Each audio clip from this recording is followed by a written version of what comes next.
चलिए, good morning सबको। कैसे हैं आप सब? बढ़िया।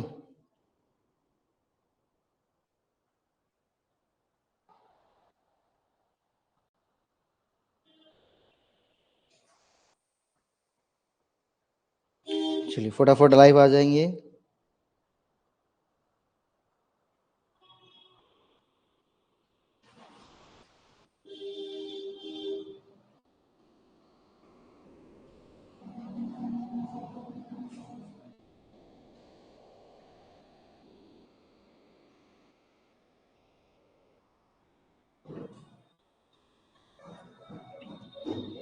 चलिए, पिछले कुछ क्लासेस में हमने यूनिट नंबर 1 अपना यूसी नेट कॉमर्स का जो यूनिट नंबर 1 है इंटरनेशनल बिजनेस, उसके बारे में डिस्कस किया था आपके साथ। ठीक है, लगभग 5 से 6 वीडियोस उसकी हैं जो कि रिकॉर्डेड हैं।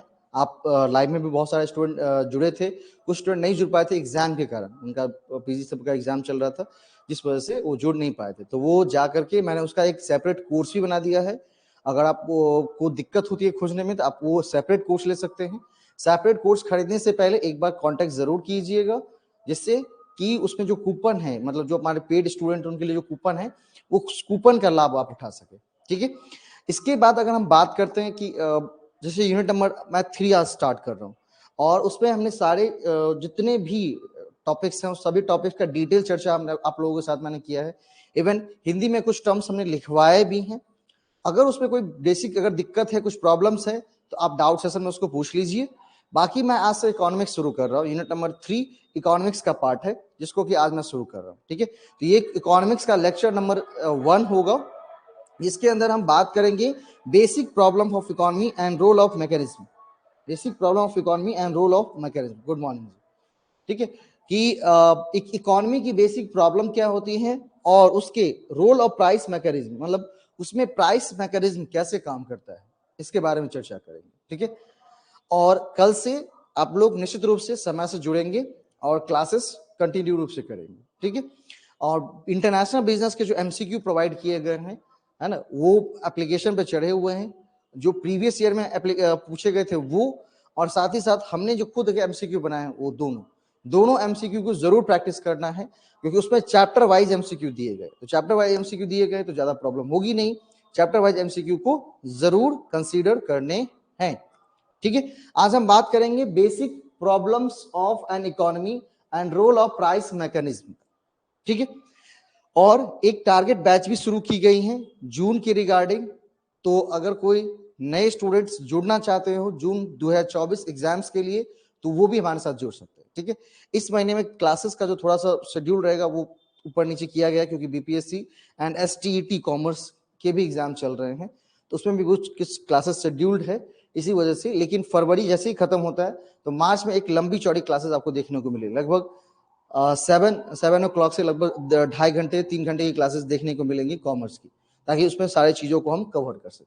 ठीक है, तो अभी बस 1-1.5 घंटे की है, बस बीपीएससी और एस्टेट वाला जैसे ही खत्म होता है फिर वो क्लासेस अपनी जो चरम सीमा पर चल रही थी, जैसी चल रही थी वैसे करती जाएंगी।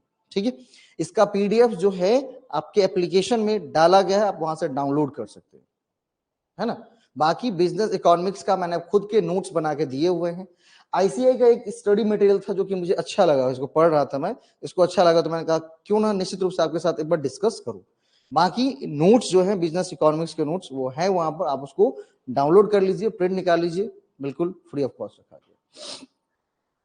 सबसे पहले basic problems of economy. Economy की अगर हम बात करते हैं, नहीं, कि एक इकोनॉमी की सबसे बेसिक प्रॉब्लम क्या होती है, और उसी प्रॉब्लम्स को हम क्या कहते हैं, इकोनॉमिक प्रॉब्लम कहते हैं। क्या कहते हैं? इकोनॉमिक प्रॉब्लम कहते हैं। लिखा हुआ है ना, एवरी इकोनॉमिक सिस्टम, सभी तरह के इकोनॉमिक सिस्टम। इकोनॉमिक सिस्टम का मतलब आर्थिक गतिविधियों का जो एक पूरा जाल बिछा हुआ है हमारे चारों ओर, आर्थिक गतिविधियों का जो जाल बिछा हुआ है हमारे चारों ओर, उसे हम क्या कहते हैं? इकोनॉमी कहते हैं। क्या कहते हैं इसको? इकोनॉमी। और वही एक क्या करता है, एक अगर प्रोसेस में उसको देखा जाए तो वो एक सिस्टम जनरेट कर देगा। क्या कर देगा? वो एक सिस्टम जनरेट कर देगा। ठीक है, वो क्या करेगा? एक सिस्टम जनरेट करेगा। तो बोला every economic system B it capitalist, socialist और मिक्स्ड। ये आपने आईबी में पढ़ा है, इंटरनेशनल बिजनेस में मैंने पढ़ाया हुआ है, इंटरनेशनल बिजनेस में, कि इकोनॉमिक सिस्टम जो होती है, इकोनॉमिक सिस्टम जो होती है वो कितने प्रकार की होती है। इकोनॉमिक सिस्टम सर 3 प्रकार की होती है, कैपिटलिस्ट, सोशलिस्ट और मिक्स्ड इकोनॉमी। कैपिटलिस्ट इकोनॉमी का मतलब होता है जहां पर फैक्टर ऑफ प्रोडक्शन पर जो अधिकार होता है वो किसका होता है, प्राइवेट वालों का होता है। नहीं, प्राइवेटाइजेशन जैसे वर्ड यहाँ पर काफी पॉपुलर होते हैं। मतलब फैक्टर ऑफ प्रोडक्शन का मतलब किसी चीज की उत्पादन करनी है, मतलब इकोनॉमी का ज्यादा से ज्यादा होल्डिंग किसके पास है, प्राइवेट पूंजीपति जो है, पूंजीपतियों के हाथ में, उसको कहते हैं कैपिटलिस्ट इकोनॉमी। क्या क्या कहते हैं उसको, कैपिटलिस्ट इकोनॉमी। इसके बाद आती है आपकी कौन सी, सोशलिस्ट इकोनॉमी। कौन सी आती है, सोशलिस्ट, जहां पर फैक्टर ऑफ प्रोडक्शन पर किसका अधिकार होता है, सरकार का, गवर्नमेंट का, उसको कहते हैं सोशलिस्ट। अगर मैं अपनी इंडिया की बात करूं तो India has mixed economy. India के पास कैसी इकोनॉमी है, मिक्स्ड इकोनॉमी है। ठीक है, इसके बारे में हमने डिटेल चर्चा किया हुआ आईवी की क्लास में। ठीक है, तो जिसने क्लास नहीं देखा है उसको जाकर पहले देखिए। Has to deal with the central problem scarcity of resource relative to the wants of for them. देखिए, कहा कि कोई भी तरह की इकोनॉमी हो, ठीक है, किसी भी तरह की इकोनॉमी, उसे कोई फर्क नहीं पड़ता है सर, सबके पास एक समस्या जरूर है, स्कार्सिटी ऑफ रिसोर्स। क्योंकि जो रिसोर्स हमारे पास है, जो संसाधन हमारे पास हैं, वो स्केयर हैं। स्केयर मतलब उसकी उपलब्धता एक लिमिटेड है। नहीं, तो सेंट्रल प्रॉब्लम जो है वो है scarcity of resource related to the wants for them. जितनी उसकी चाहत है उससे उसकी कमी है, मतलब यही स्कार्सिटी, मतलब जितनी उसकी चाहत है उससे उसमें कमी है। तो वही scarcity of resource central problem है हर एक तरह की इकोनॉमी का। क्या है, एक सेंट्रल प्रॉब्लम हर एक तरह की इकोनॉमी का, चाहे वो कैपिटलिस्ट इकोनॉमी हो, चाहे वो सोशलिस्ट इकोनॉमी हो, चाहे वो मिक्स्ड इकोनॉमी हो। दिस इज जनरली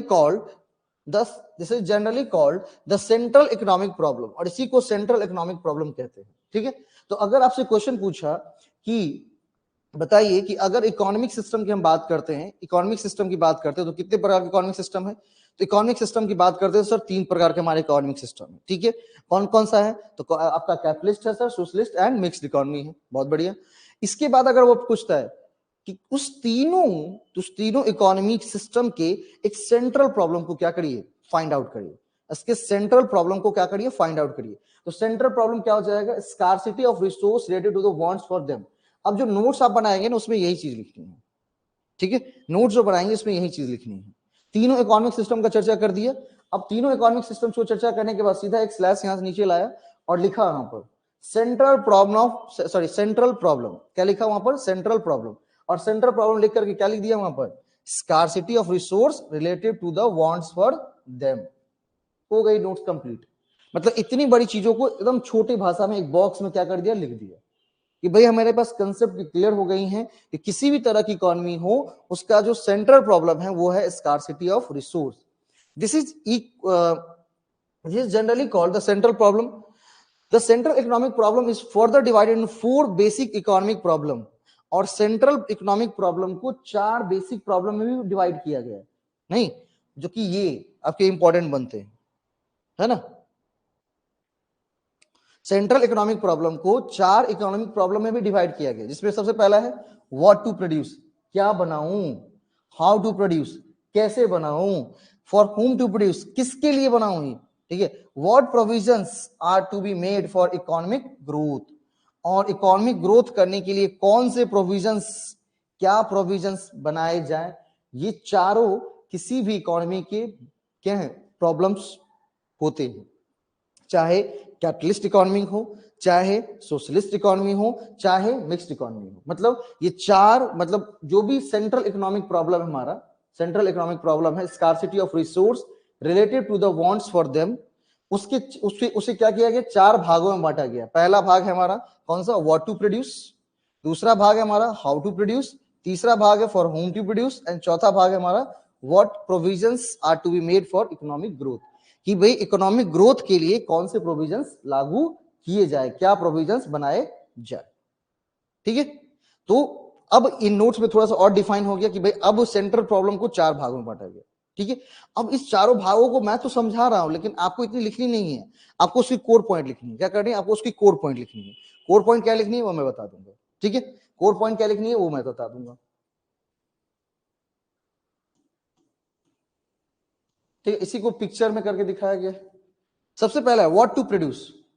सबसे पहला हमारा व्हाट टू प्रोड्यूस है, क्या प्रोड्यूस करें, व्हाट टू प्रोड्यूस। बोला since the resource are limited every society has to decide which goods and service should be produced and how many units of each goods और service should be produced. ठीक है, मतलब बोला कि भाई scarcity तो resource है, रिसोर्स लिमिटेड है। अब रिसोर्स लिमिटेड है तो हमें हर एक तरह का जो समाज है, हर एक तरह की जो इकोनॉमिक सिस्टम है, ये वो सोचती है कि भाई क्या बनाया जाए, नहीं क्या बनाया जाए, and how many units of each good, ठीक है, शुड बी प्रोड्यूस्ड, और उस गुड्स की कितनी यूनिट्स बनाई जाए। And economy has decide whether more guns should be produced और मोर बटर शुड बी प्रोड्यूस्ड। अब बहुत ज्यादा गन बनाया जाए या बहुत ज्यादा मक्खन बनाया जाए, नहीं, बहुत ज्यादा गन बनाया जाए या बहुत ज्यादा मक्खन बनाया जाए, इस बात का निर्णय करता है बहुत ज्यादा मक्खन बनाऊं या बहुत ज्यादा गन बनाऊं, क्या बनाऊं। ठीक है, whether more capital good like machine बनाऊं, इक्विपमेंट बनाऊं, डैम बनाऊं विल बी प्रोड्यूस्ड, और more consumer goods such as cell phone will be produced. अब यहां पर दो गुड्स की बात की गई है, एक बात की गई है कैपिटल गुड्स की, एक बात की गई है कैपिटल गुड्स की, क्या बनाऊं तो कैपिटल गुड्स बना सकता हूं, एंड दूसरी है भाई हमारी कौन सी, कंज्यूमर गुड्स, दूसरी है हमारी कंज्यूमर गुड्स। अगर व्हाट टू प्रोड्यूस के बारे में बात करते हैं तो दो गुड्स हमारे सामने निकल कर आता है ना, पहला हमारा आता है कौन सा, कैपिटल गुड्स, एंड दूसरा कंज्यूमर गुड्स। कैपिटल गुड्स की बात करेंगे तो बोला कैपिटल गुड्स वो गुड्स है जिसकी सहायता से हम अन्य गुड्स को प्रोड्यूस करते हैं। जैसे मैं मशीन बनाता हूं, जैसे मैं मशीन बना रहा हूं एक, अब मान लीजिए कोई हमसे मशीन खरीदेगा तो उस मशीन से जो बनने वाली चीजें उसको बनाकर वो बेचेगा ना, कि नहीं बेचेगा। मशीन खरीदेगा तो मशीन से जो बनने वाली वस्तु उसको बनाकर वो बेचेगा आगे, तो ये हो गई कैपिटल गुड्स, इसको क्या कहते हैं, कैपिटल गुड्स। दूसरी उसमें आती है सर कंज्यूमर गुड्स, दूसरी क्या आती है, कंज्यूमर गुड्स। अब कंज्यूमर गुड्स के बारे में बात करेंगे तो कहता है कि जो डायरेक्ट कंज्यूमिंग हो, जो डायरेक्ट कंज्यूमिंग हो, जैसे मैंने बात की सोप साबुन की, किसकी बात की, सोप साबुन की बात की। अब सोप साबुन की बात है कि हमने, तो ये क्या है, एक कंज्यूमर के द्वारा डायरेक्ट कंज्यूमिंग है, नहीं सीधा साबुन खरीद कर लाएगा और अपने बॉडी जो वॉश करने के लिए खरीदा है, मतलब जिस काम के लिए खरीदा है उस काम को अंजाम देगा।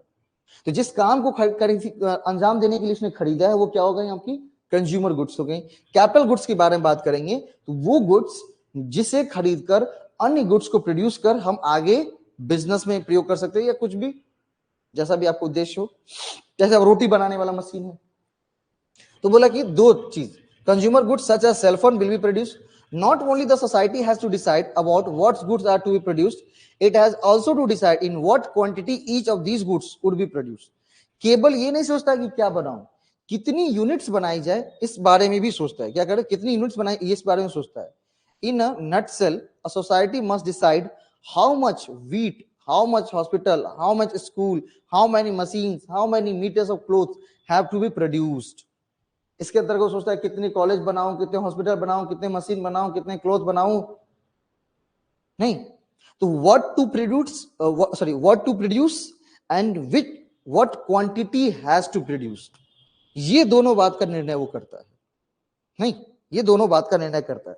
अब व्हाट टू प्रोड्यूस में आप दो, अब नोट्स में आप दो ये लिख सकते हैं, दो गुड्स बना सकते हैं कि भाई एक सोसाइटी क्या सोच रही है कि हम दो गुड्स बनाए, एक कैपिटल गुड्स बनाए या तो नहीं तो क्या बनाए, या तो कैपिटल गुड्स बनाए या तो हम कंज्यूमर गुड्स बनाए, या तो कैपिटल गुड्स बनाए या तो कंज्यूमर गुड्स बनाए। अब कैपिटल गुड्स बनाएंगे तो कैपिटल गुड्स में क्या आ जाएंगी, मशीन आ जाएंगी, कैपिटल गुड्स में क्या आ जाएंगी, मशीन आ जाएंगी। कंज्यूमर गुड्स में क्या आ जाएंगी, सोप आ जाएंगी, मतलब जो डायरेक्ट कंज्यूमिंग हो, ठीक है। और जो इनडायरेक्ट कंज्यूमिंग मतलब उससे किसी दूसरे वस्तु को बनाकर फिर उसे कंज्यूम किया जाता है, उसे कहते हैं कैपिटल गुड्स। अब दूसरा प्रश्न है हमारे पास, दूसरा प्रश्न है हाउ टू प्रोड्यूस, कैसे प्रोड्यूस किया जाएगा। अब हाउ टू प्रोड्यूस के बारे में बात करते हुए बोला there are various alternative techniques of producing a commodity, मतलब हमारे पास किसी भी कमोडिटी को प्रोड्यूस करने के बहुत सारे अल्टरनेटिव टेक्निक्स होते हैं, बहुत सारे टेक्निक्स होते हैं। For example cotton cloth can be produce using handloom, power loom और automatic looms. Production with the handlooms involve use of more labor, more production with automatic loom involve use of more machine and capital। भाई अगर मान लीजिए कि एक छोटा सा example मैं देता हूं कि मान लीजिए मुझे मिट्टी भरवाना है, मिट्टीकरण का काम करना है कि कोई लैंड खरीदा वहां पर मिट्टीकरण का काम करना है। अब कोई लैंड खरीदा वहां पर मिट्टीकरण का काम करना है, इसके दो तरीके हैं ना, एक तो ट्रेडिशनल मेथड है, एक ट्रेडिशनल मेथड है, और एक आपका जो अभी मॉडर्न या मशीन,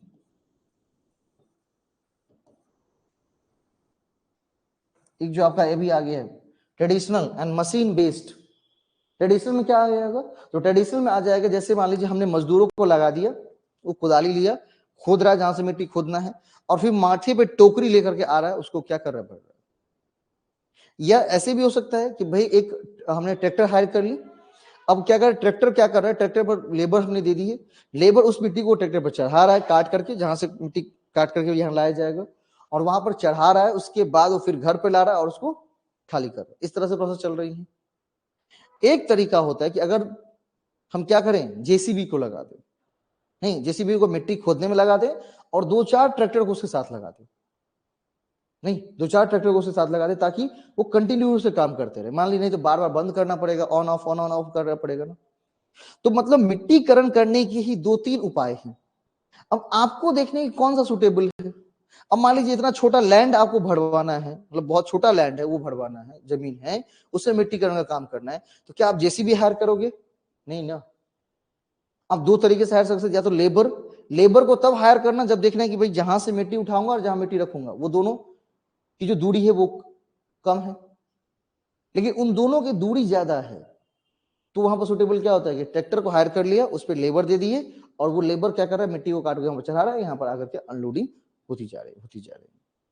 लेकिन वही बड़े लैंड की बात हो रही है, जस्ट लगभग 5 कट्ठा है, 10 कट्ठा है, इस तरह से लैंड की बात हो रही है, इसमें मिट्टीकरण का काम करना है, तो मुझे जेसीबी ही लेना चाहिए, क्योंकि आसान तरीके से काम सॉल्व हो जाएगा। बाकी हम ये भी देखते हैं कि हमारे जेबी में कितना पैसा है, किस हिसाब से पैसा पे करना है ना। मजदूर को बोलूंगा तो वो 2-3 दिन बाद भी ले सकता है, जैसे बोला नहीं आज का आज चाहिए हमें, तो पेमेंट में हमारा क्या इश्यू है। ये तमाम तरह की बातों को क्या किया जाता है, ध्यान में ले करके ऑल्टरनेटिव टेक्निक्स को बनाया जाता है, क्रिएट किया जाता है। A society has to decide whether it will produce cotton cloth using labor intensive techniques and capital intensive techniques. तो ये जो लेबर, जहां लेबर ज्यादा यूज होते हैं उसको कहते हैं labour intensive goods.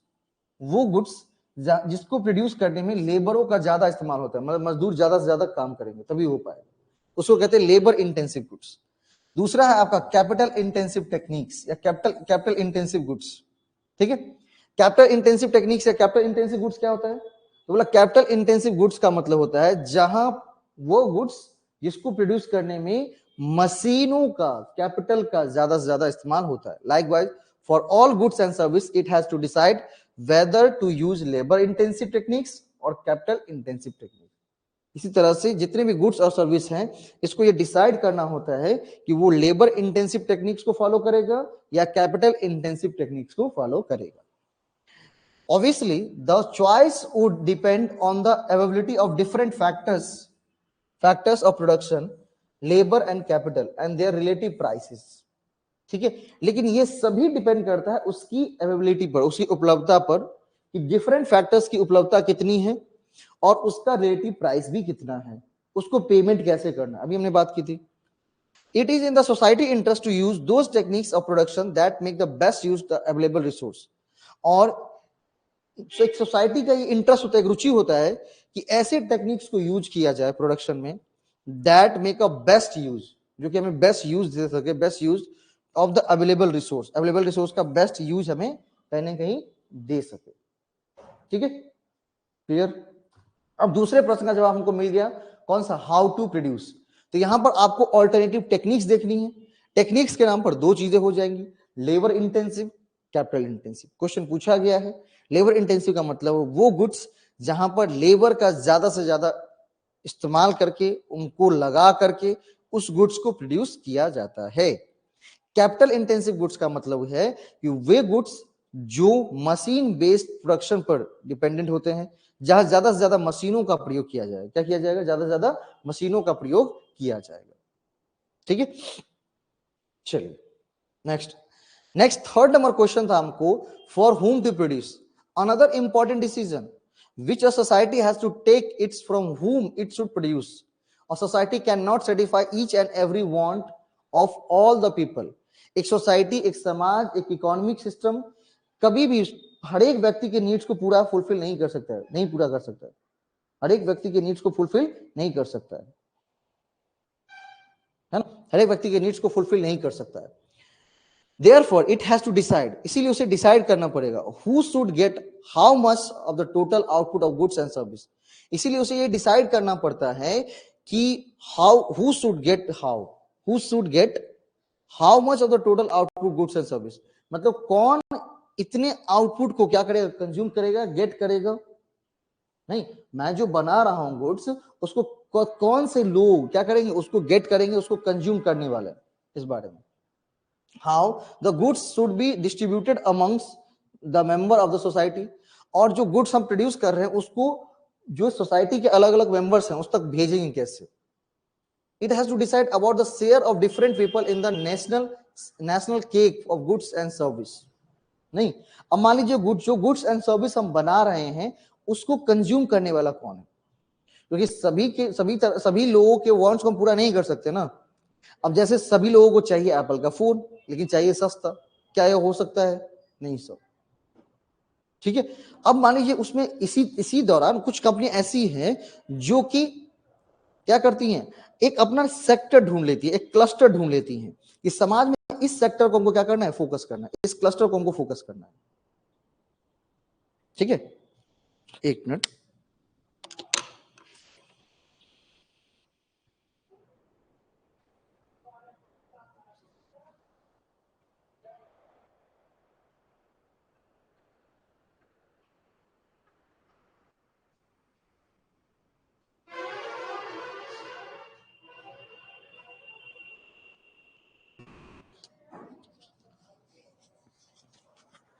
Sorry for the disturbance. ठीक है, कि हम किसके लिए गुड्स को क्या कर रहे हैं, डिस्ट्रीब्यूट कर, किसके लिए गुड्स को बना रहे हैं। ये चीजें डिसाइड करना बहुत इंपॉर्टेंट है, क्योंकि उसी हिसाब से आप प्राइस को क्या कर पाएंगे, डिसाइड कर पाएंगे, है ना। एप्पल कभी प्राइस अपनी घटाएंगे क्या? नहीं, उसकी जो एक प्राइस मेंटेनिंग है वो बिल्कुल चलती रहेगी, उसका एक जो ब्रांड वैल्यू है बिल्कुल चलता रहेगा। तो यहां पर क्या होता है कि भाई हर एक समाज में एक क्लस्टर, वो क्या करता है, वो ब्रांड या वो कंपनी एक क्लस्टर को डिसाइड कर लेती है, वो प्रोड्यूसर क्लस्टर को डिसाइड कर लेता है कि हमको इसको टारगेट करना है। अब जैसे एंड्रॉइड की बात करेंगे तो वहां पर हर एक तरह के फोन है। आप सैमसंग के फोन देख लो, 1,00,000-1,50,000 के भी फोन है, 10,000 के भी फोन है, 8,000 के भी फोन है, 7,000 के भी फोन है, एक फ्लैगशिप लेवल फोन है। मतलब अलग अलग, मतलब एक ही ब्रांड्स के अंदर अलग अलग क्या है, अलग अलग लेवल के उसने क्या कर दिया, प्रोडक्ट बना दिए हैं। एक फ्लैगशिप लेवल प्रोडक्ट बना दिया है, नहीं मतलब एक तरह से प्रोडक्ट का एक चेन उन्होंने क्या कर दिया, डिसाइड कर दिया, क्योंकि सब खरीद सके। तो उनका पूरा समाज पर कहीं ना कहीं टारगेट है, तो अपने टारगेट बेस्ड कंज्यूमर पर, टारगेट मतलब लोगों पर, टारगेट पीपल पर क्या करते हैं, एक क्लस्टर डिसाइड करके फिर उस पर काम करते हैं। अगला है what provision should be made for economic growth. और लास्ट जो प्रश्न है, आपको 3 ही प्रश्न देखने को मिलेंगे। जो मैं बिजनेस इकोनॉमिक्स का एक बुक पढ़ रहा था तो वहां पर 3 ही चीज थी कि what to produce, how to produce, from whom to produce. ये जो चौथा था ना, इसीलिए मैंने इस बुक को टच किया। तो मैं पढ़ रहा था इस बुक को, तो ये चौथे मुझे प्रश्न मिले तो मुझे लगा कि नहीं अच्छा है, क्योंकि जब आप नोट्स में देखेंगे तो वहां पर 3 ही प्रश्न के क्या किए गए, 3 प्रश्न का जिक्र किया गया है। क्योंकि बिजनेस इकोनॉमिक्स की जो बहुत सारी ऐसी किताबें हैं जिसमें 3 ही प्रश्न के जिक्र किए गए हैं, इसीलिए उसमें 3 प्रश्न को ही कंसिडर किया गया था। लेकिन अगर हम बात करते हैं उसके टोटल ओवरऑल प्रश्न के, तो वो ओवरऑल 4 होते हैं, जो कि आईसीएआई ने डिसाइड किया हुआ है। और कॉमर्स की दुनिया में कंसेप्ट को बिल्ड करने वाला, कंसेप्ट बनाने वाला नहीं, या कोई भी चीज नए ऐड ऑन करने वाला एक ही भारत में सबसे सुप्रीम संस्था आईसीए। इसीलिए मैंने आईसीए के स्टडी मटेरियल को ही लिया, देखता हूं इसमें क्या कहा गया है, क्योंकि जो क्वेश्चंस बनाने वाले हैं सेंट्रल यूनिवर्सिटी के जो प्रोफेसर्स हैं, उनको इस बारे में गहरी नॉलेज होती है, गहरी उनकी क्या होती है, समझ होती है। तो हमारी समझ उनकी समझ से हमको मिलाना होगा, तभी आप क्या कर पाएंगे, काम कर पाएंगे। अभी जैसे कैपिटल इंटेंसिव गुड्स की बात हो गई, लेबर इंटेंसिव गुड्स की बात हो गई, कैपिटल गुड्स की बात हो गई, कंज्यूमर गुड्स की बात हो गई, तो लगभग 4, 5, 6 कंसेप्ट आपके दिमाग में वैसे ही फिट हो गए।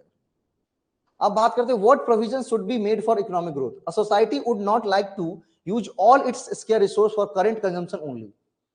देखिए एक सोसाइटी का हमेशा काम होता है, इकोनॉमिक सिस्टम का काम होता है कि सभी तरह के स्केयर रिसोर्स को एक ही साथ यूज नहीं कर लिया जाए, केवल कंजम्पशन, करंट कंजम्पशन के लिए यूज ना करें। This is because if it is all the resource for current consumption and no provision in made for future production, the society production capacity would not increase. अगर केवल हम अभी current के बारे में सोच रहे हैं, फ्यूचर के बारे में कुछ नहीं सोच रहे हैं, पर्यावरण से संबंधित जो समस्या होती है उसमें कहा गया है ना कि आपको आज के दौर को भी ठीक करना है और आगे आने वाले जनरेशन को भी यही चीज ट्रांसफर करना है, यही चीजें उन्हें तक पहुंचानी है। तो कैसे पहुंचाएंगे? तो कह रहा है कि भाई this is because if it is you all the resource for current consumption and no provision is made for future production, तो society production capacity would not increase. तब क्या होगा? सोसाइटी की जो प्रोडक्शन कैपेसिटी है वो इंक्रीज नहीं होगी। This implies that income or standards of living of the people would remain stagnant, and in future the levels of living may actually decline. Therefore, a society has to decide how much saving and investment, how much sacrifice of current consumption should be made the future progress.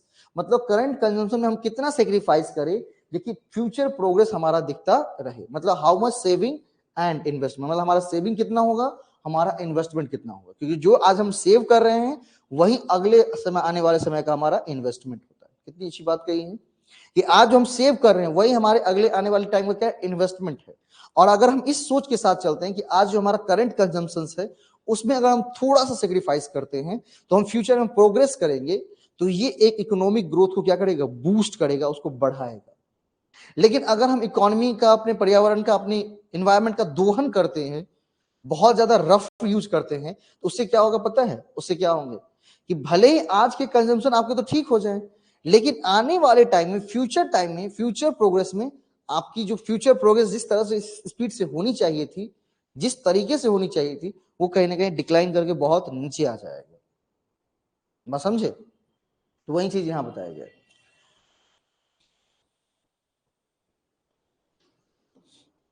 अब सारे economy को क्या किया गया है? सारे economy को अलग डिफाइन किया गया है। कैपिटलिस्ट इकोनॉमी की, कैपिटलिज्म इकोनॉमी की बात की गई है। Capitalism economy, the predominant economic system in the modern global economy is an economic system in which all means of production are owned and controlled by private individuals for profit. अब आपके जब notes बनाएंगे तो केवल ये चीज line लिखनी है, और capitalist economy, all means of production are owned and controlled by private individuals for profit. क्या करने के लिए? प्रॉफिट करने के लिए। जितने मीन्स ऑफ प्रोडक्शन हैं, जितने फैक्टर्स ऑफ प्रोडक्शन हैं, उन सभी पर जो अधिकार होता है, कंट्रोल होता है, वो किसका होता है? प्राइवेट इंडिविजुअल्स का होता है। किसका होता है? प्राइवेट इंडिविजुअल्स का होता है। In short, private property is the mainstay of capitalism and profit motive and its driving force. Decision of consumers and business determine economic activity. Ideally, the government has a limited role in the management of economic affairs. इसमें जो economic affairs के जो management होते हैं उसमें limited role होता है। किसका? गवर्नमेंट का। गवर्नमेंट का जो रोल होता है वो क्या होता है? लिमिटेड होता है। Some example of capitalist economy में इंक्लूड यूनाइटेड स्टेट। अब कौन कौन से देशों का, उसने आपने पूछा था ना कौन कौन से देशों का सर कैपिटलिस्ट इकोनॉमी है, इसमें पहला नाम आता है यूएसए का, अमेरिका। दूसरा आता है United kingdom, UK, Hong Kong, south Korea. ये सारे क्या हैं? ये सारे एकदम फुल्ली कैपिटलिस्ट इकोनॉमी पर चलते हैं। However, many of them are not pure from capitalism but show some feature being a capitalist economy. कहीं कभी क्या दिखता है कि वो पूरा प्योर कैपिटलिज्म नहीं है, मतलब मीन्स ऑफ प्रोडक्शन पर पूरे केवल प्राइवेट लोगों का हाथ नहीं है, उसमें कुछ रोल किसके हैं? कुछ रोल, मतलब जो इकोनॉमिक अफेयर्स है उसमें कुछ रोल गवर्नमेंट के भी हैं। तो उस तरह की इकोनॉमी को क्या कहते हैं? उस तरह की इकोनॉमी को क्या कहते हैं? An economy is called capitalist or a free market economy or laissez-faire economy if it has the following characters. ठीक है, तो उस इकोनॉमी को क्या किया जाएगा? फ्री मार्केट इकोनॉमी कहा जाएगा या लेजिस्फेयर इकोनॉमी कहा जाएगा। मतलब कैपिटलिस्ट इकोनॉमी को ही क्या कहा जाता है? कैपिटलिस्ट इकोनॉमी के एक ऐसे भाग जिसे क्या कहा जाता है? लेजिस्फेयर इकोनॉमी कहा जाता है, जिसे क्या कहा जाता है? फ्री मार्केट इकोनॉमी कहा जाता है। अगर उसके पास ये फॉलोइंग कैरेक्टरिस्टिक्स हैं तो कौन सा?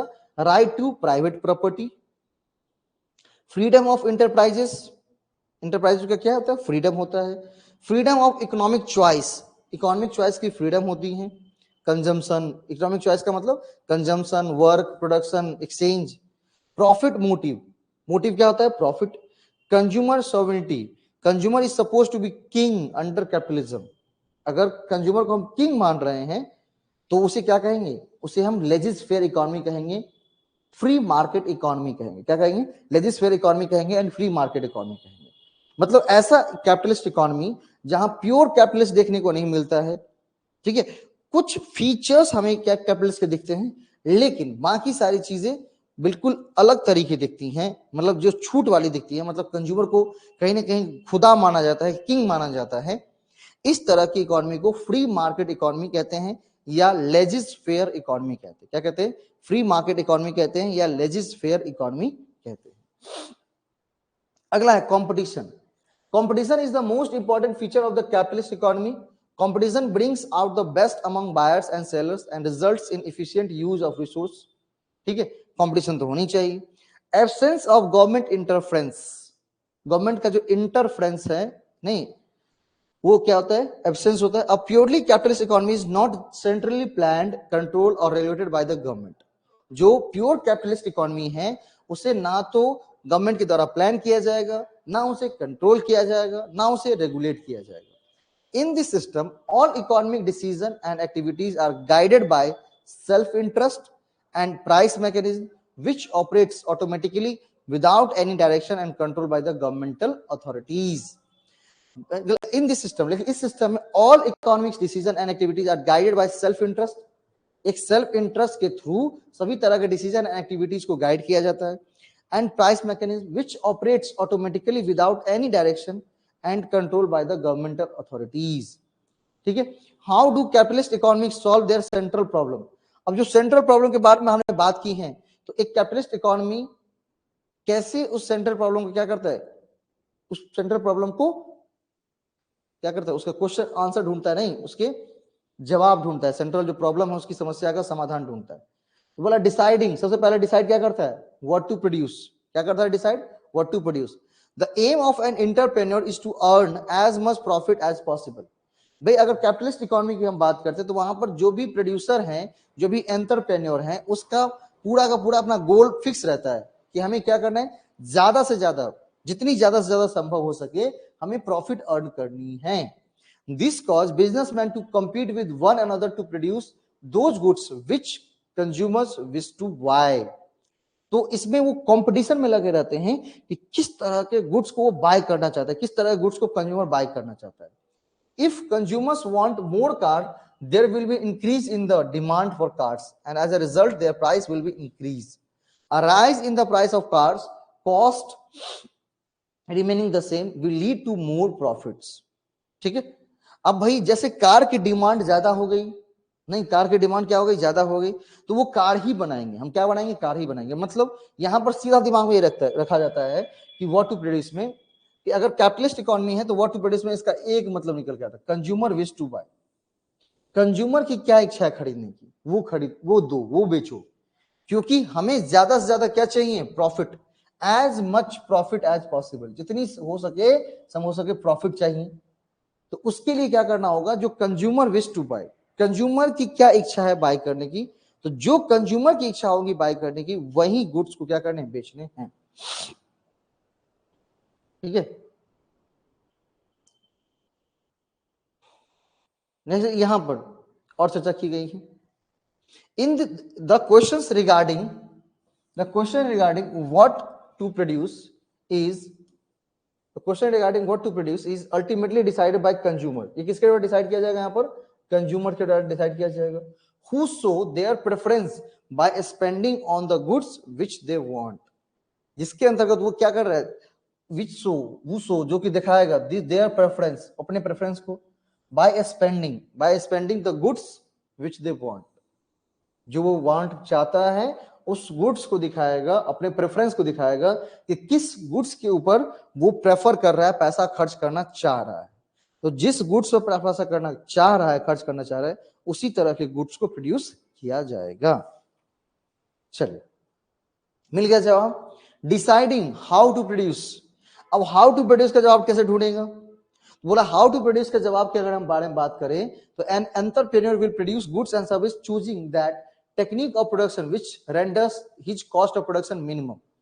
भाई अब डिसाइडिंग हाउ टू प्रोड्यूस, तो हाउ टू प्रोड्यूस में बस ये देखना है कि अगर हमें ज्यादा से ज्यादा प्रॉफिट चाहिए ना, तो ये देखना है कि किसका कॉस्ट ऑफ प्रोडक्शन मिनिमम है। जिस टेक्निक्स का कॉस्ट ऑफ प्रोडक्शन कम है, जिस टेक्निक्स का कॉस्ट ऑफ प्रोडक्शन मिनिमम है, उसी को क्या करना है, उसी टेक्निक्स को यूज करके हमें क्या करना है, प्रोड्यूस करना है। If labour is relatively cheap, ठीक है, he will use labour intensive method. अगर लेबर वहां सस्ता मिल जाता है तो लेबर इंटेंसिव क्या करने, मेथड को अपनाने हैं।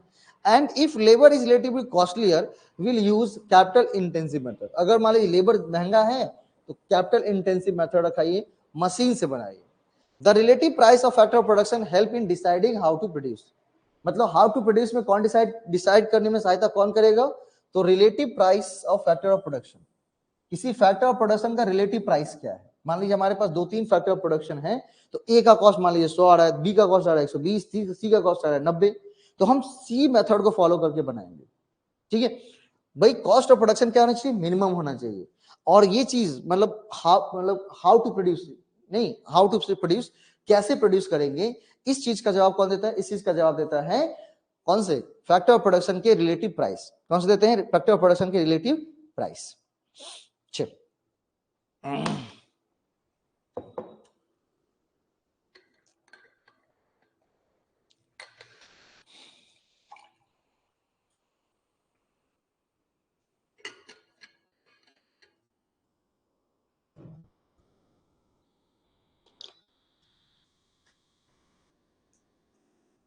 ठीक है, नेक्स्ट,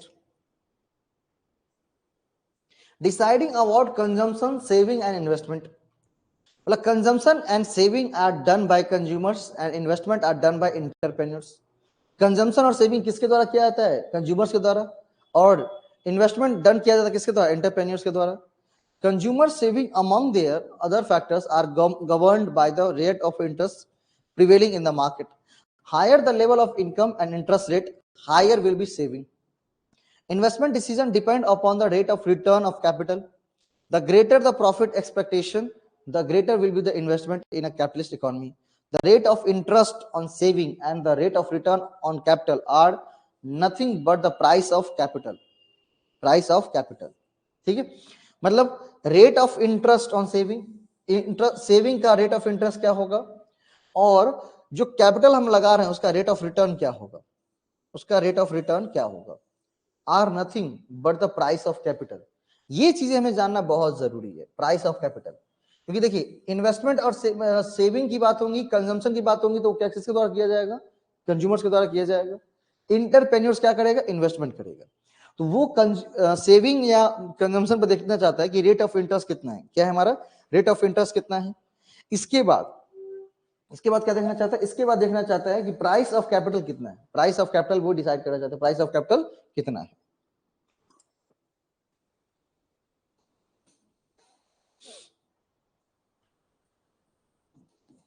चलिए, इसके मेरिट डिमेरिट दिए गए हैं, उतना ज्यादा इंपॉर्टेंट तो नहीं है, लेकिन अगर आप पढ़ना चाहते हैं तो बिल्कुल पढ़ सकते हैं। अगली हमारी सोशलिस्ट इकोनॉमी। अगली कौन सी हमारी है, सोशलिस्ट इकोनॉमी। हमने कैपिटलिस्ट इकोनॉमी के बारे में पढ़ लिया, दूसरी हमारी सोशलिस्ट इकोनॉमी। बोला सोशलिस्ट इकोनॉमी की अगर हम बात करेंगे तो इसका कंसेप्ट इसमें प्रपोन्ड किया था कार्ल मार्क्स जी ने। इंपॉर्टेंट है, किसके द्वारा, Karl Marx and Friedrich Engels. ठीक है, they in their work the communist manifesto, उन दोनों का एक कॉमन वर्क था, the communist manifesto, published in 1848। उन दोनों का एक कम्युनिस्ट मैनिफेस्टो था जो कि पब्लिश हुई थी 1848 में, जिसमें उन्होंने चर्चा की थी, क्या की थी, सोशलिस्ट इकोनॉमी की चर्चा की थी। किसकी चर्चा की थी, सोशलिस्ट इकोनॉमी की चर्चा की थी। In this economy the material means of production, ठीक है, means of production, factories, capital, mines are owned by whole community represented by the state. मतलब सरकार, स्टेट का मतलब यहाँ पर सरकार। मतलब जितने भी मीन्स ऑफ प्रोडक्शन हैं सब पर किसका अधिकार होना चाहिए? सब पर अधिकार होना चाहिए सरकार का, सब पर सरकार का अधिकार। All members are entitled to get benefit from the fruits of such socialized planned production on the basis of equal rights. और socialist economy is also called दूसरी कमांड इकोनॉमी, ठीक है, कमांड इकोनॉमी या centrally planned economy. Socialist economy के दो और नाम हैं, कमांड इकोनॉमी और सेंट्रली प्लान्ड इकोनॉमी, क्योंकि गवर्नमेंट जब भी कोई काम करेंगी तो प्लान करके करेंगी। हमने अभी पढ़ी कैपिटलिस्ट इकोनॉमी में यहाँ पर गवर्नमेंट का ये ना ये गवर्नमेंट के द्वारा प्लान किया जाता है, ना कंट्रोल किया जाता है, ना ही रेगुलेट किया जाता है। लेकिन अगर हम सोशलिस्ट इकोनॉमी की हम चर्चा करें तो उसे हम कमांड इकोनॉमी कहेंगे, सेंट्रली प्लान्ड इकोनॉमी कहेंगे।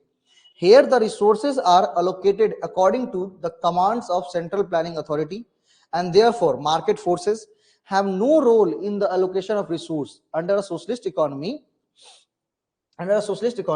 production and distribution of goods, production and distribution of goods are aimed at maximizing the welfare of the community as a whole. Hence, the central problems are solved through planning under socialist economy.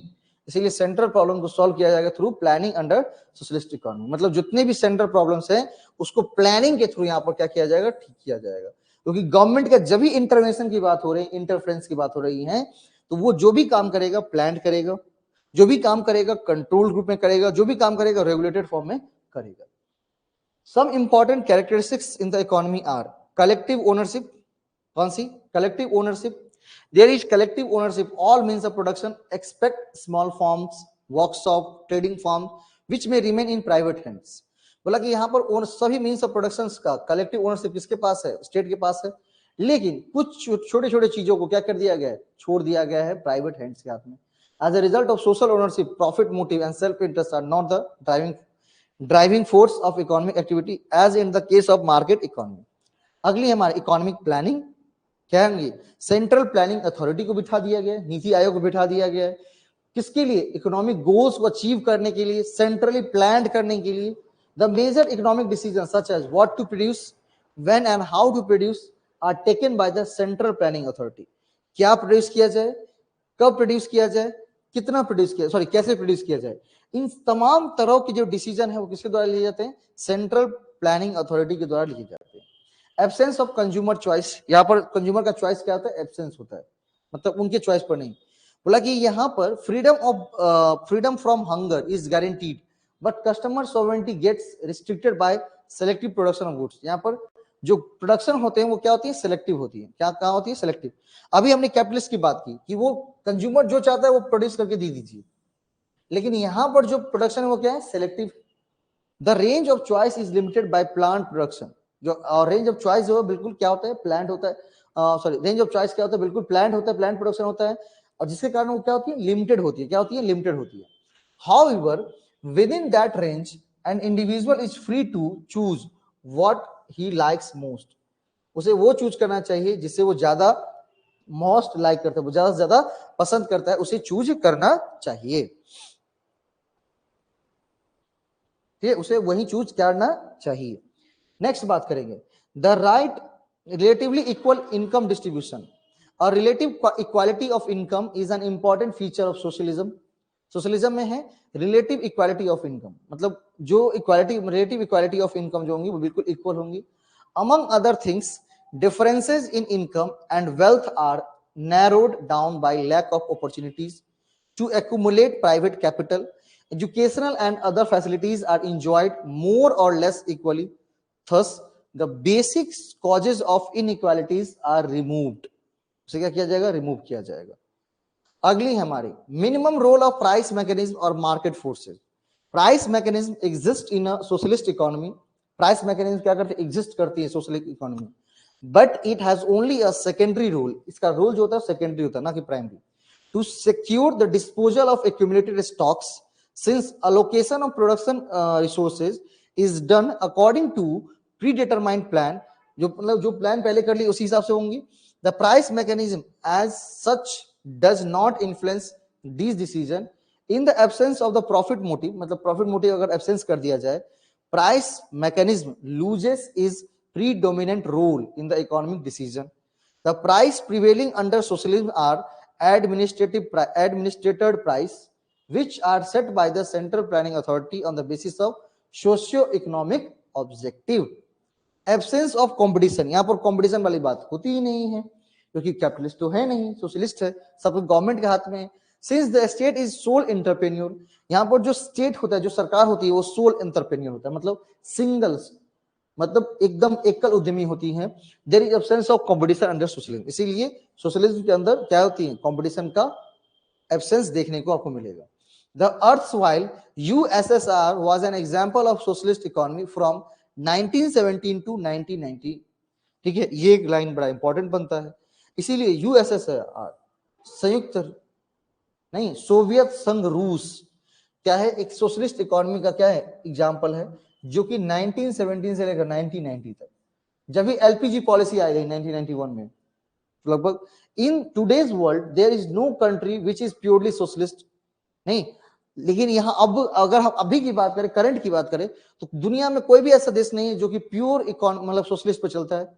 लेकिन कुछ ऐसे देश हैं जहां पर क्या है, वहां पर आपको देखने को सोशलिस्ट इकोनॉमी देखने को मिलेगी. कुछ ऐसे देश हैं जैसे है Vietnam, China, Cuba, north Korea, ठीक है, और कुछ ऐसे टोटलिटेरियन स्टेट. टोटलिटेरियन स्टेट का मतलब जहां पर सारी चीजें स्टेट के द्वारा ही, सारे मीन्स ऑफ प्रोडक्शन को स्टेट के द्वारा ही क्या किया जाता है, मैनेज किया जाता है, कंट्रोल किया जाता है, रेगुलेट किया जाता है. तो वो सारे एग्जांपल हो जाएंगे किसके, वो सारे एग्जांपल हो जाएंगे सोशलिज्म इकोनॉमी के. किसके हो जाएंगे, सोशलिज्म इकोनॉमी के. ठीक, इसीलिए मैं उस दिन कहा था ना कि इकोनॉमी को थोड़ा और डिफाइन करके पढ़ाऊंगा इसी चैप्टर के अंदर. अगला है लास्ट, मिक्स्ड इकोनॉमी. कौन सी है हमारी, mixed economy.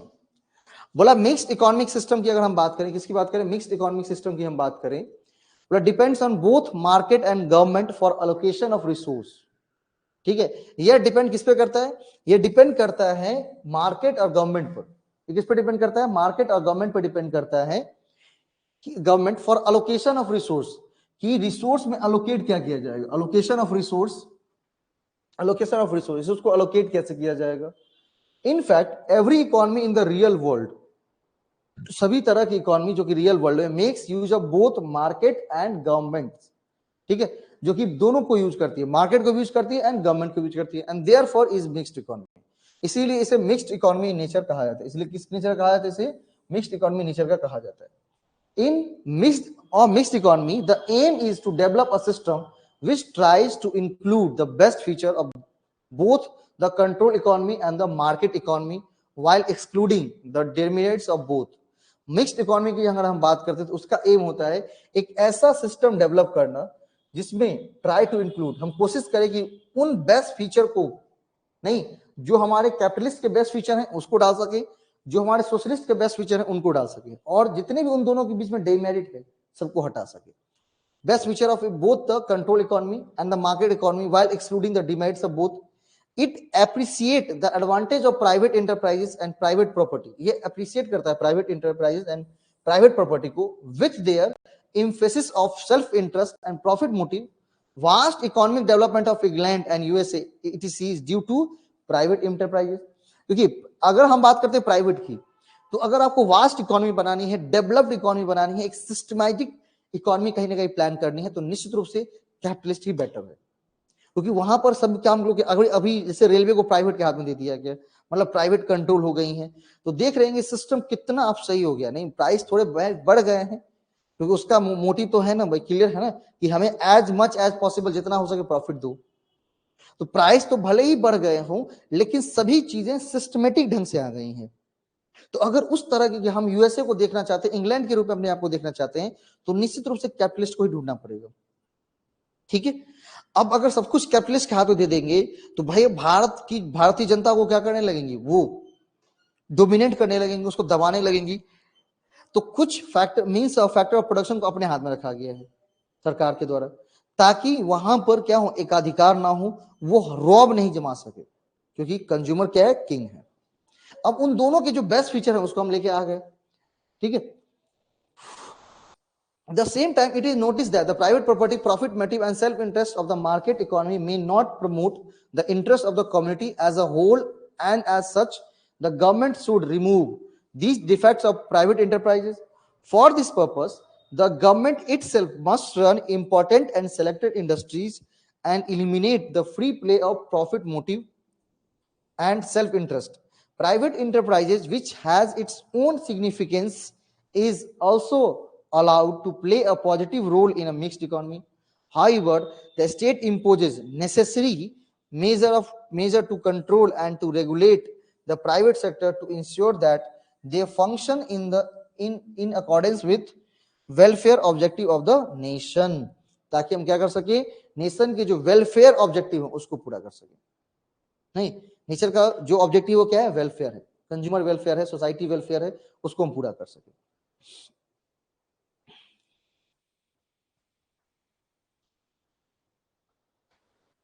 Private sector, public sector और कंबाइंड सेक्टर, यहां पर क्या होगी, कंबाइंड सेक्टर होंगी।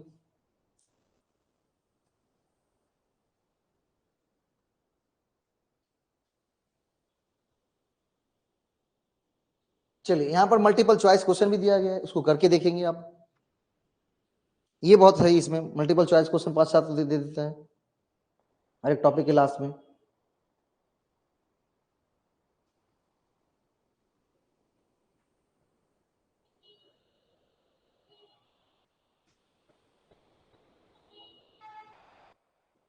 बहुत ज्यादा है इसमें, इसको करके देखिएगा।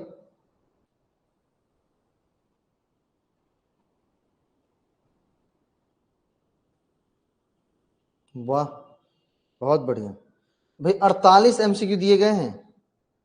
कितने दिए गए हैं? 48 एमसीक्यू दिए गए हैं। 48 एमसीक्यू दिए गए हैं, जो कि कहीं ना कहीं बहुत ज्यादा है चैप्टर के लिए। ठीक है, तो कॉन्सेप्ट हमने पढ़ा दिया है, इकोनॉमी के बारे में पूरी डिफाइन कर दी है ना, उसके बारे में जितनी डिटेल हो सकती है वो बता दिया गया है। इंटरनेशनल बिजनेस में ऑलरेडी इस पर क्लासेस चल चुके हैं। आपको करना क्या है, 48 इस पर एमसीक्यू दिए गए, इसको सॉल्व करिएगा। ठीक है, क्योंकि जब कॉन्सेप्ट को पढ़ लिए, एक बार उसको गो थ्रू कर लिए, उसके बाद अगर तुरंत एमसीक्यू कर डालते हैं तो वो हो जाता है सोने पे सुहागा। ठीक है, ये पीडीएफ अपने एप्लीकेशन पर है और ये वीडियो यूट्यूब पे भी मैं डाल रहा हूं, ताकि एक बार इंट्रोड्यूस हो जाए। इकोनॉमिक्स की क्लास स्टार्ट हो गई है, तो जो कुछ स्टूडेंट ज्वाइन करना चाहते हो वो वीडियो को देख करके, डेमो वीडियो को देख करके ज्वाइन कर सकते हैं, है ना। और उनकी भी जो ये पीडीएफ है वो मैं अपने या व्हाट्सएप ग्रुप में या टेलीग्राम ग्रुप में चला जाएगा। अगर आपको नहीं मिल पाता है तो आप मुझे बस एक कॉल और मैसेज कर दीजिए, आपको भेज दिया जाएगा पर्सनल नंबर पर। ठीक है, वैसे टेलीग्राम और यूट्यूब चैनल पर रहेंगी ही, एंड जब यूट्यूब पे जाएंगे वीडियो तो वहां पर आपको एप्लीकेशन के भी लिंक मिल जाएंगे, आपको इसके इंस्टाग्राम, मतलब इंस्टा बोल रहे हैं, यहाँ पर टेलीग्राम चैनल के भी लिंक मिल जाएंगे, एंड व्हाट्सएप जो ग्रुप है, फ्री व्हाट्सएप ग्रुप, उसके भी लिंक मिल जाएंगे, आप वहां पर उसको देख सकते हैं। ठीक है, तो वीडियो को अगर अच्छा लगा हो तो ज्यादा से ज्यादा क्या करेंगे, लाइक करेंगे, शेयर करेंगे, एंड यूट्यूब चैनल को सब्सक्राइब जरूर करेंगे। और आज से ही पेपर 1 की भी क्लासेस शुरू हो रही हैं, है ना, पेपर 1 की भी क्लासेस शुरू हो रही हैं। तो पेपर 1 की जो क्लासेस शुरू हो रही हैं वो 2 टाइमिंग में मैं शुरू कर रहा हूँ। एक उसकी जो टाइमिंग रखने वाला हूँ वो 9:30 से लगभग 11 बजे तक होंगी, 9:30, 9:30 बजे से लेकर के 9:30 से 11 बजे तक होंगी। एंड उसकी दूसरी टाइमिंग जो है वो टाइमिंग है 3 बजे से लेकर के 4:15, 4:30 बजे तक। अब इसके अंदर मैं करने क्या वाला हूँ वो मैं बता देता हूँ। करने ये वाला हूँ कि यहाँ पर क्या करेंगे, यहाँ पर थ्योरेटिकल पोर्शंस पढ़ाऊंगा, जो आपके टीचिंग एप्टीट्यूड पूरे खत्म हो चुके हैं। मैंने उनको कहा था कि आप लोग उसको क्वेश्चंस जरूर क्या करिएगा, बनाइएगा, जो दिक्कतें आएंगी उनको पूछिएगा। ठीक है भाई, टीचर ठीक है मेहनत कर रहा है, आपको उससे ज्यादा मेहनत करने की जरूरत होती है। हम कॉन्सेप्ट पढ़ लिए, क्लासेस हो चुकी हैं, अब हमें क्या करने, सारे क्वेश्चंस को एक बार गो थ्रू करने हैं, एक बार बनाने हैं, उसको सॉल्व करने हैं, और वो सारा एप्लीकेशन में पहले ऑलरेडी डाल दिया गया रहता है। ठीक है, यूनिट वाइज, चैप्टर वाइज, सब कुछ। अब उसको सॉल्व किया, वहां से जो कुछ प्रॉब्लम्स क्रिएट हो रही हैं उसको आप क्या करते हैं, डाउट क्लास में डिस्कस करिए, है ना।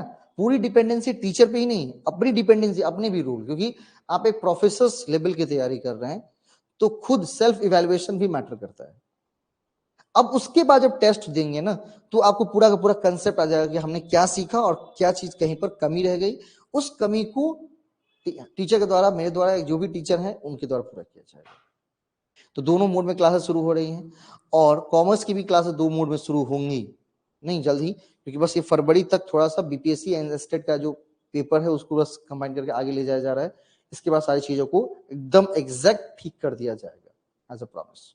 ठीक है, बाकी क्लासेस कैसी लगी फीडबैक जरूर दीजिएगा and like comment and share जरूर करेंगे। धन्यवाद।